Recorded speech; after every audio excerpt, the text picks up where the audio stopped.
बिस्मिल्लाहिर्रहमानिर्रहीम, अस्सलाम वालेकुम। आज मैं बनाऊंगी बेसन वाले नान।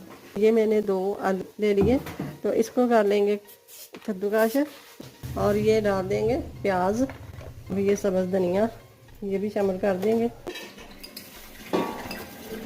कसूरी मेथी, 1 टीस्पून कुटी हुई लाल मिर्च, 1 टीस्पून नमक, 2 टेबलस्पून मैंने खुश्क धनिया और ज़ीरा 2 टेबलस्पून ये डाला है। 1 चम्मच मैंने ये सब्ज़ मिर्च का चॉप की हुई है। 1/2 टीस्पून मैंने डाला है चिकन पाउडर। ये मैंने थोड़ा सा येलो कलर ले लिया है।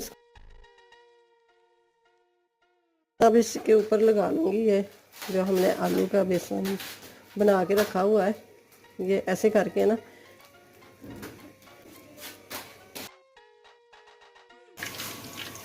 ये माशाल्लाह से बहुत ही ज़बरदस्त और मज़ेदार ये बेसन के नान तैयार हो गए हैं। तो रमज़ान शरीफ में ये ज़रूर बनाएं।